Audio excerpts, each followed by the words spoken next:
I'm going to be introducing Jock Downie. Jock has worked in student services at the UEA for about the last 20 years, having started at Empower and Norwich Rape Crisis, known now as Sue Lambert Trust. He then moved into education at City College Norwich, where he spent 12 years working first as a safeguarding officer and then the wellbeing team leader. During this time, he also worked as community governor at Coleman Infant School and as a trustee at Sue Lambert Trust. 2 years ago, Jock joined the wellbeing team at UEA to become an assistant head of wellbeing. So thank you so much for joining us. Thanks, Tori. Right, if I can jump in, that's great. I will explain straight away that I don't have any slides to share with you. I'm going to try and do this in a little bit different way. So I'm going to try and take down that picture of me at the top so you can, there we go, just have me in frame. So thanks very much, and thanks to Educate for having us along today. I think this is going to be a really interesting couple of days for people. And also just to say that last talk was brilliant. I really enjoyed it and very glad to be part of it. So I am one of the assistant heads at the UEA for wellbeing. My role within the service is to look after our mental health team and to look after our disability team. And as it said, I've been here for about a couple of years, and my job history or my career history really started back about 22 years ago with what was at that point known as Empower. Empower was a very small service, and it worked for any males that have been through rape and abuse as a child. And it was set up by a lady called Sue Lambert. If you're aware of any local services, you'll be aware that the Sue Lambert Trust is something that exists in Norwich. And might be better known as a rape crisis centre. So rewinding 20 years ago, Sue Lambert made the decision that there was services for women that had been through rape and abuse, but there wasn't for men. And it was her ambition to set up something locally that could do something about that. And over time that she put together a group of about 6 of us that gathered each Thursday evening in a small smoky room. We used to lean out the window and have cigarettes and have a phone line for 2 hours. And it was something I was really nervous about participating in. I hadn't really had much experience beforehand. My background until I met Sue was I used to work for, excuse me, I used to work in sexual health promotion. And I used to go to nightclubs and hand out condoms. And through that process, I met Sue. And she was very encouraging of me coming along and having a think about joining Empower. Eventually, she wound me down and I did join. And I came along to some training sessions and I realized the power and the importance of what they were trying to do as a group. And as a new thing within the UK, I think at the time there was maybe 2 or 3 different charities that only worked for men at that point. We were really intent on making sure that we could reach anybody that wanted to get through to us. Now, the way that we worked was we had a 2-hour phone line on a Thursday evening between 8 and 10, and that's as much resource as we could have at that point. We wanted to make sure that people could access us, so we printed up leaflets and we dropped them around GP surgeries. And there we were ready to take calls in shift patterns. My very first call still sits with me, and it still sits with me in everything I think about. And actually, it's really relevant for the talk today that I'm doing. What I want to look at is the wellbeing service within UEA, and I want to talk about the barriers to entry for that service. I want to talk about how difficult it can be when you're struggling with your mental health to reach out and ask for support. And I want to let you know what we're thinking about doing about that, the changes that we're trying to make as a service and the way that we want to move forward. So that first call that I ever took within Empower was from a man in his 60s. And when I picked up the phone and said hello, there was a period of silence before someone responded and said hello to me. It was a really big moment for him. It was the first time that he'd ever talked about what he'd been through in his childhood. To cover it up, he'd turned to alcohol, he'd turned to hard drugs, he'd spent time in prison, he'd been through multiple different relationship breakups. And what he described to me over time was he did everything to not look at what he'd been through. And then he started to describe how he came to use our service. He said that a year beforehand, he was in a GP surgery and he had seen a leaflet that quickly described what the service of Empire was. And in a moment of panic, he described grabbing the leaflet and shoving it in his back pocket. He then went home and immediately hid it in a drawer. He really couldn't bring himself to have a look at it or think about it. And then he talked about, for a good 6 months, he couldn't even use the drawer. Everything within that drawer was no longer accessible to him because he knew what was sitting in there. And over time, he was able to open the drawer, pull out the leaflet, and have more of a read of it. And at that point, he still wasn't able to access our service. And again, he talked about the struggle for weeks of wanting to call us, but not having the confidence. On a Thursday evening when we were open, having the leaflet sitting out next to his phone, occasionally dialing a couple of numbers and then hanging up. And a couple of times he got through to us, heard the voice on the other end of the line say hello, and then hung up again. And it was something in him the day that he spoke to me allowed him to have a conversation. And it was amazing. And that wasn't necessarily me that was doing that. All I did was say hello and wait. It was everything that he'd put into that work of actually getting through to us and breaking down his own barriers. And when I want to talk about barriers, that's who I think of a lot of the time. Everything that he had to go through to get through to us. So fast forward 20 years, and I've worked in this industry, as I said at the beginning. I've worked at City College, Norwich. I've worked in the UEA now for a couple of years. A lot of that time I've spent within management as well. So I've done a lot of interviews. And one of the most common interview questions we have, and this is a tip for you if ever you're applying for a wellbeing role, is tell us some of the barriers that you think students experience trying to access wellbeing services. So what I'm going to ask you to do now, if you're there, is take a moment to have a think about any of those barriers, what you might say in response to that interview question. Because normally we give you 3-4 minutes to have a think and describe some of those barriers. And feel free to post them up as well if you've got them, and I'll kind of mention a couple of them as they come up.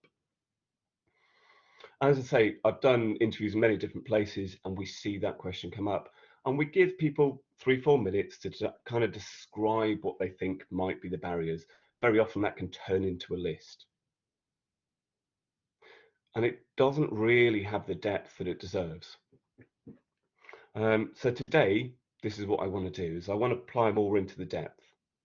And to do that, I want to have a look at lived experience. And if you'll allow me, I want to use my own lived experience in that as well. Because a year ago, I was at one of my lowest points within my mental health. And I was sitting in front of a GP. And I was deeply, deeply embarrassed to be there. And I said to him, I've worked in mental health for a really long time. I'm feeling really low. I know what's going on. I don't want to have the conversation. All I really want is some antidepressants. And it was a huge moment for me. I'd made the really difficult decision to take time off work, and I'd never done that for my mental health before. Fast forward to now, and I've been back over a year, and actually I could rarely be more excited about the work that's in front of us right now within our wellbeing service. I'm looking to think about what this post-COVID world can offer us, and thinking about the amazing things that we've had to think about and the ways that we've had to change our services since COVID has come along. We have had to move very quickly to being online. We've had to have sessions that would normally be face-to-face, where we can look a student in the eye, where we can respond in a way that the student can see with our body language and not just our head and shoulders. And we've had to find a way to make that accessible and make that okay. And we've learned some amazing things along the way. we've learned that we shouldn't have been so frightened about offering online sessions, that actually for students, it's been amazing to do. Students are accessing us more now than they did when we were face to face.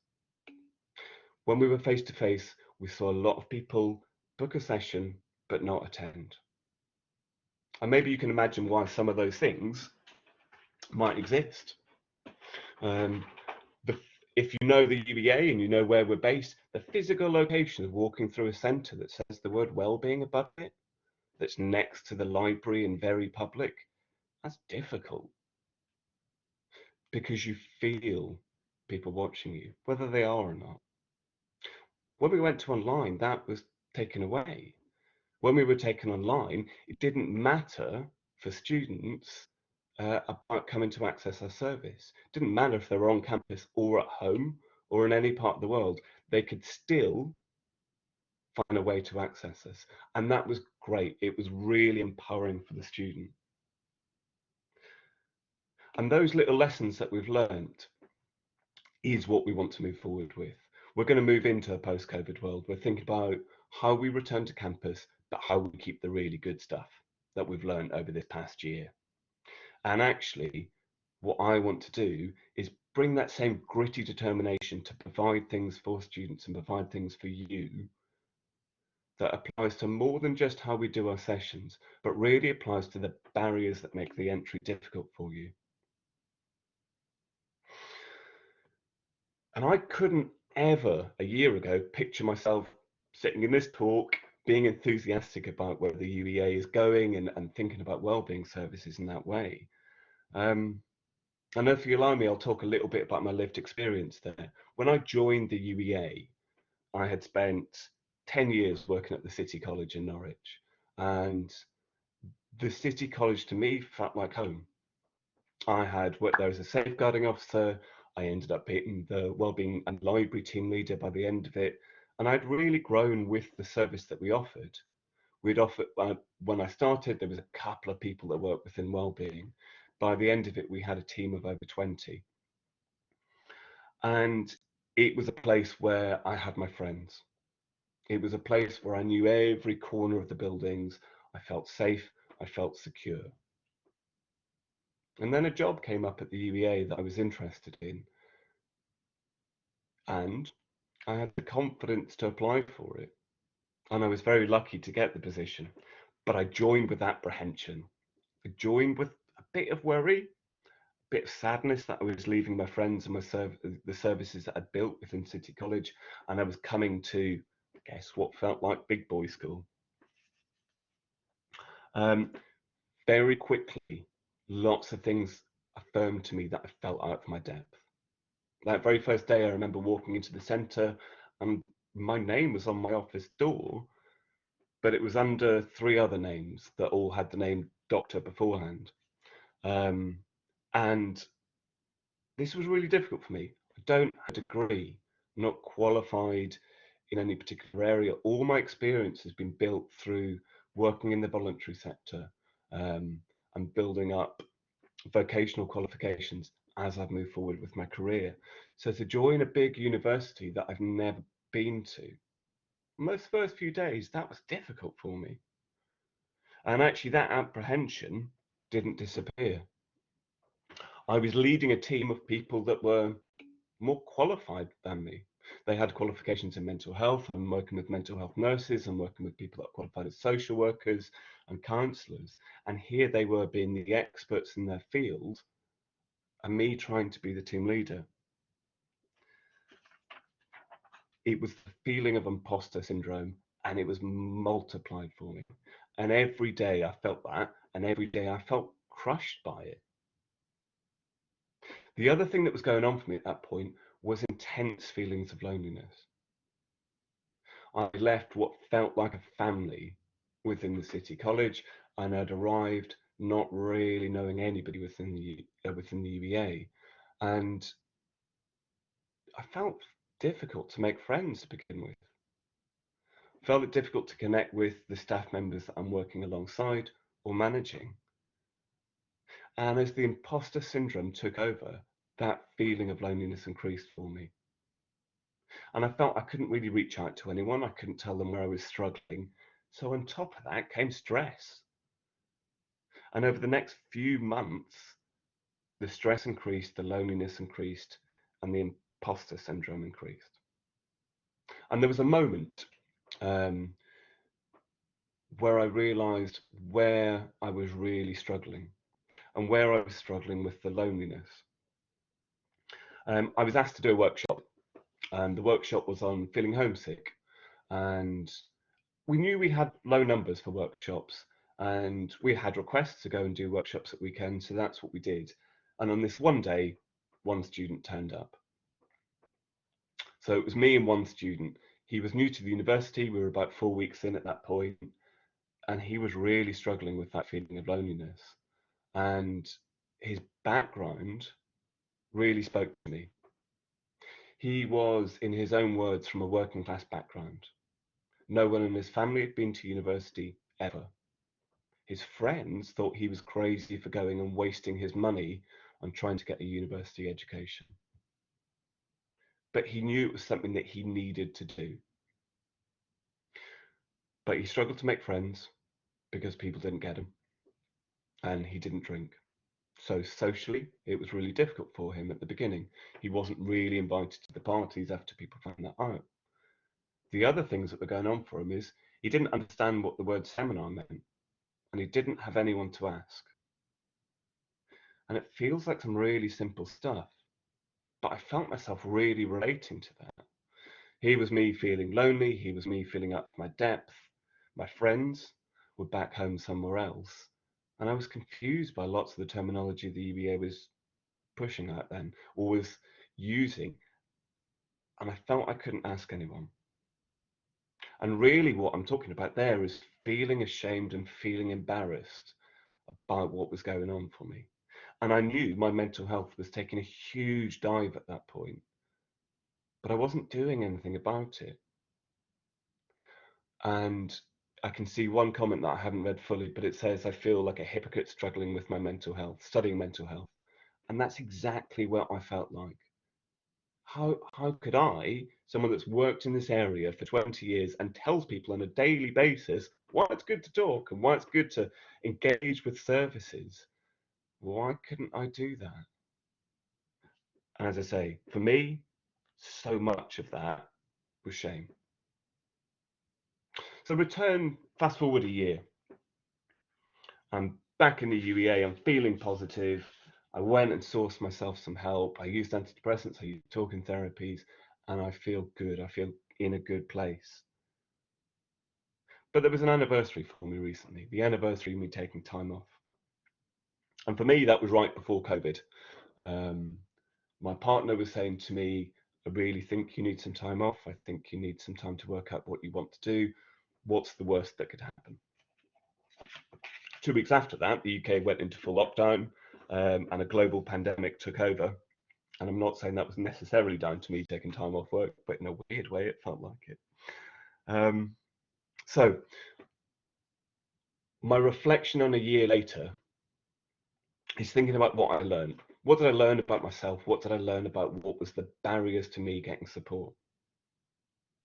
And first of all, looking at what I could contribute, it took me a while to realize, but actually what I contribute isn't the knowledge and isn't the specialisms in mental health fields that my team have got.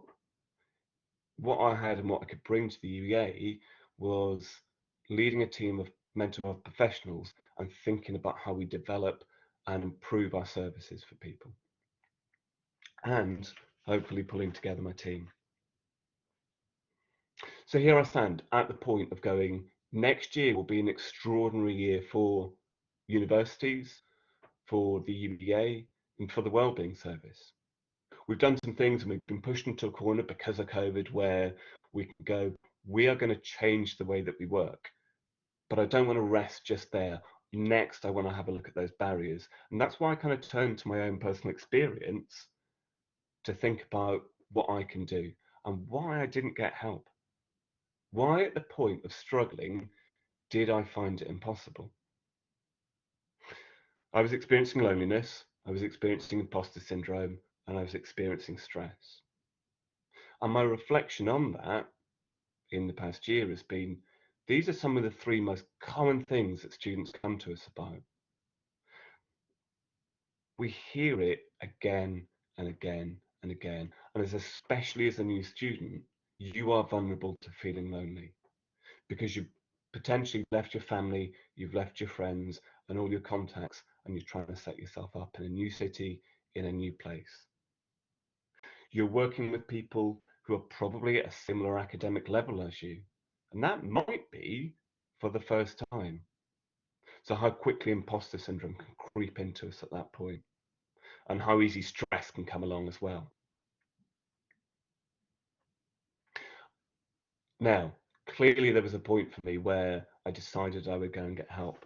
So I really started to look at that, and I wondered, what were the things that made me able to reach out and ask for that support? And I think it was my community. I think it was a couple of people that I worked with that, in the way that I want to describe it, are my community. It was my friends, the people that I'd eventually made connections with. First of all, there was my work supervisor, um, who started about a year after, oh, I guess a few months before I took time off. My first session with her, I jotted out everything that was going through because the opportunity was presented to me. About a month after that, I then I had the confidence built through my supervisor to go and speak to my boss about where I was.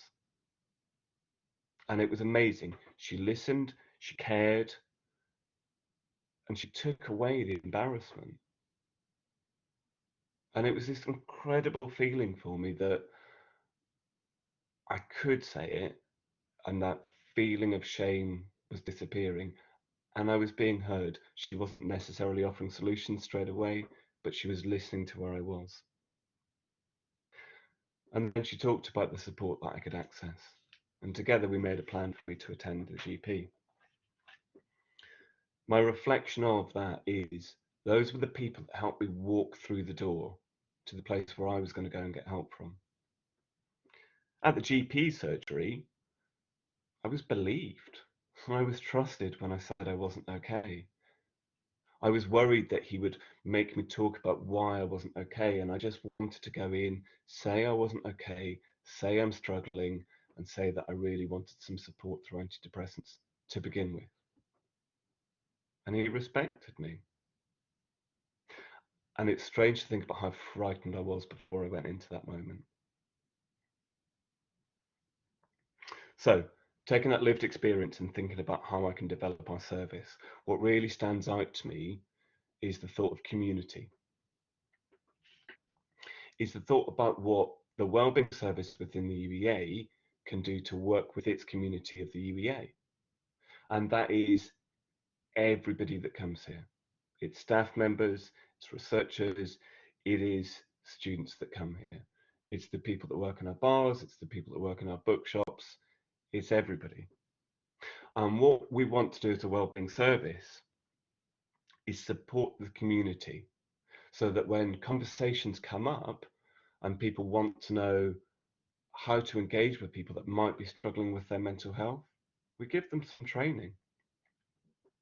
Over the last 10 years, a lot of conversation nationally about mental health has been around, it's good to talk, which is great. It's a fantastic message, but we haven't really followed up on that as a nation about how we teach people to talk and how we teach people to listen.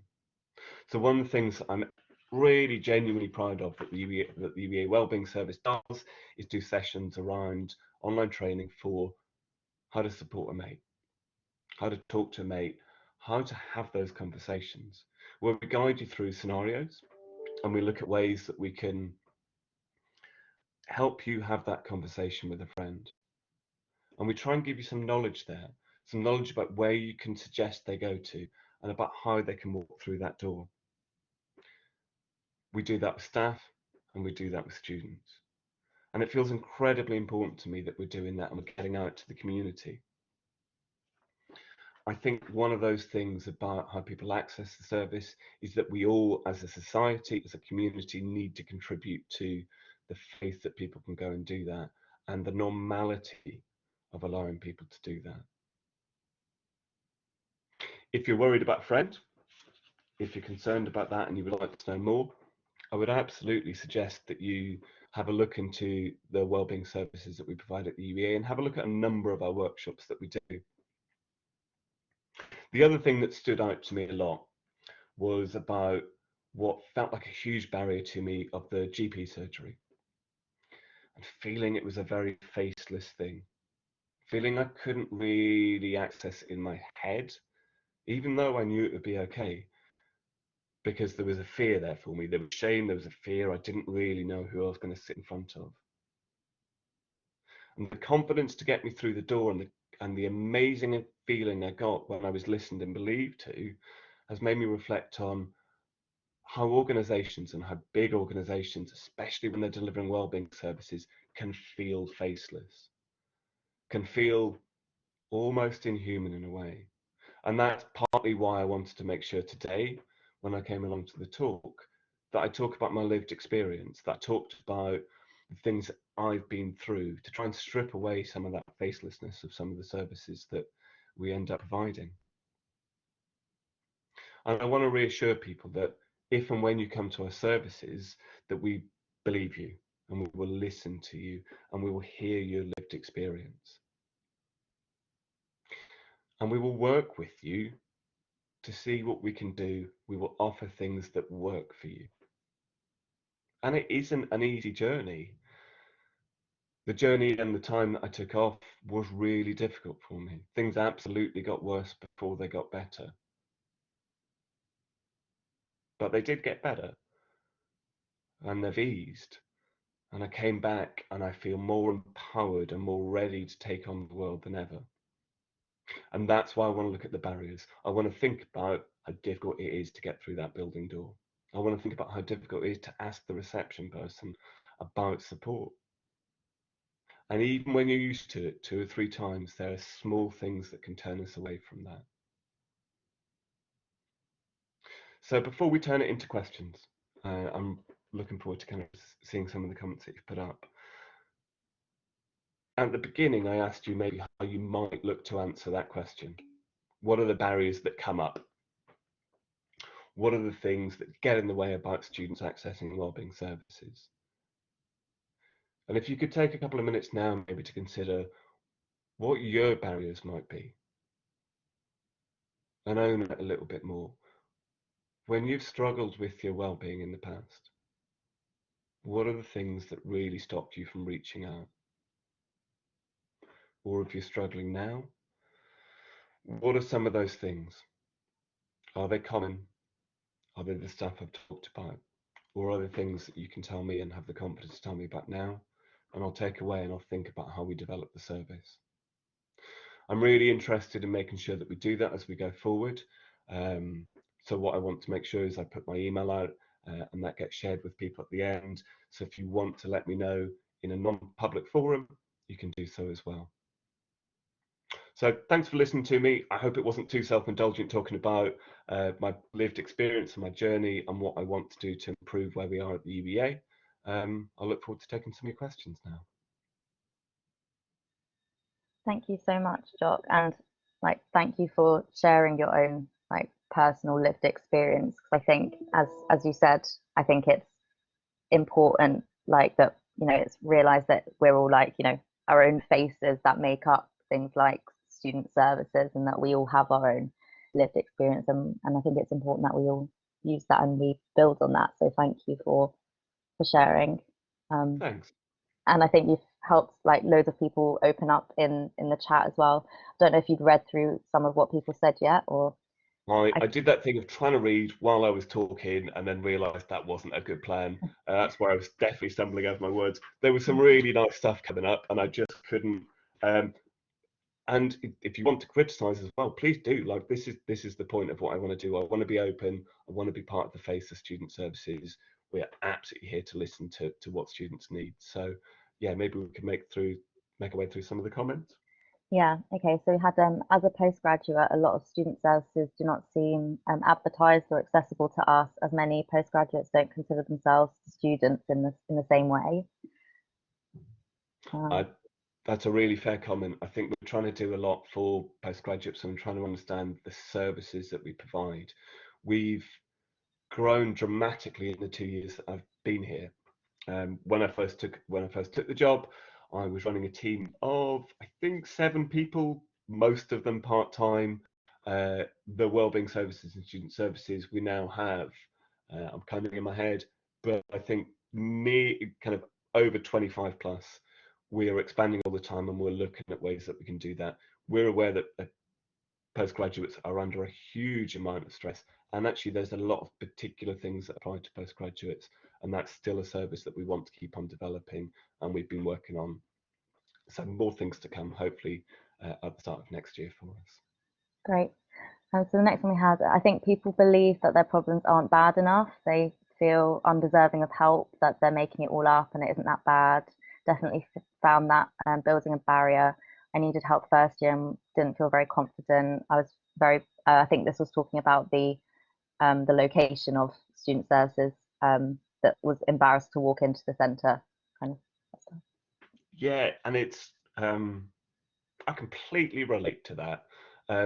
It is so difficult early on to go, oh, I've had a few bad days. Are things genuinely ahead of me? Do I need to do a couple of things to try and make me feel better?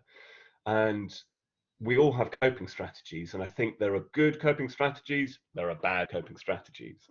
The bad coping strategies tend to be lovely, though, don't they? They tend to be the things that actually give us comfort in the couple of days when we're feeling down. So having a day binging on a Netflix series, eating chocolates, lying on the couch, smoking if that's your thing, or drinking, all of those really nice. Just having a nice mental health day, as we're kind of terming them at the moment. Long term, that's really not our solutions, and long term, there's some really good things that we can do for ourselves. But it's really making that judgment. Do I need to do the long term stuff for me right now? And actually, admitting that you're not okay is an admission of weakness. And I think for students, especially for UEA students and university students, there is an element of competition that goes alongside us that we might not acknowledge it's always there. But we've got to prove ourselves in this place. If you're at the UEA, you've had good grades and you've done well academically to get here. And that's something you should feel proud of, but it also applies the pressure a little bit. And that's when things like, for me at least, imposter syndrome and things creep in. And it builds up over time, and it circulates and it circulates and it keeps on going. And that point you should have got help, that point that I should have started talking to people just a bit honestly and openly, just ignore it. And it gets worse and it gets worse. Yeah, so I think that kind of leads on to another comment that we had. I mean, another kind of barrier being like feeling shame or embarrassment and reaching out and admitting that they needed support, even after like 15 years of having a diagnosis, still hard. Yeah, and where I was with it, and I've had struggles with my mental health beforehand. This isn't the only time. God, this time taught me so much though. This time, it was so clear to me that the things I was saying on a daily basis to people, and I was going, these are the things that you need to do. It really made me understand how difficult that is. Even when we know it inside out, what a struggle it can be to do things for yourself that try and improve your well-being. It's really easy to say, go to bed at a sensible time and get up at the same time every day.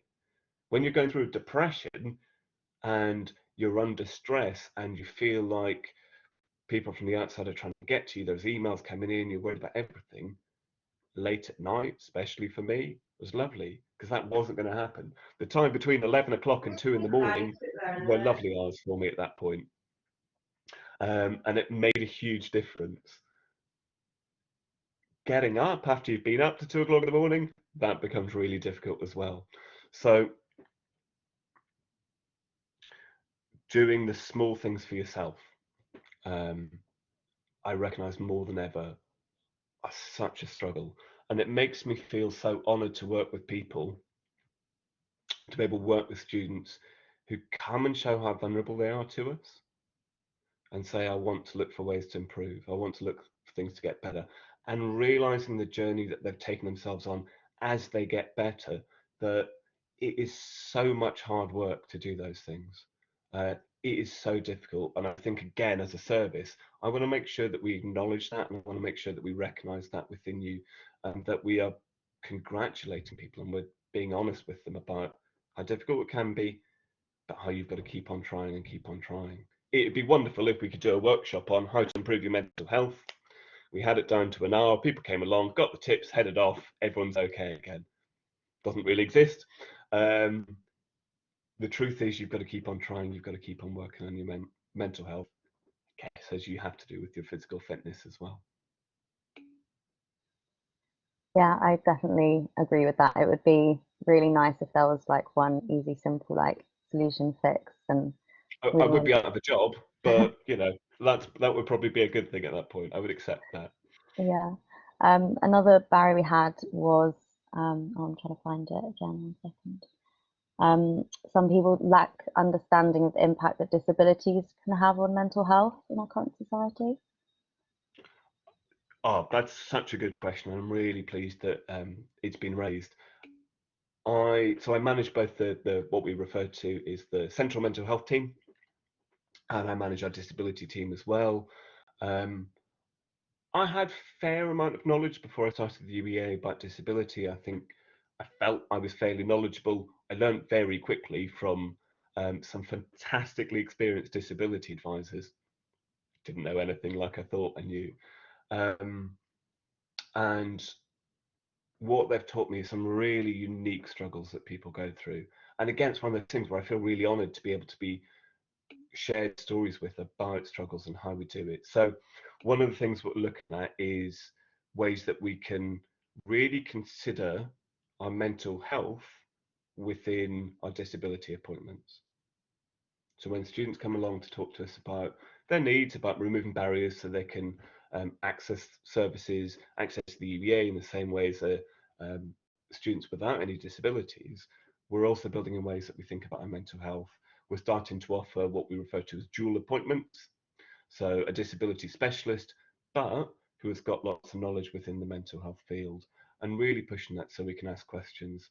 We're developing workshops at the moment that specifically work with students with disabilities or with specific learning differences to be able to think about the information that we deliver to people and how we can do that and make small adjustments to it to make it more accessible.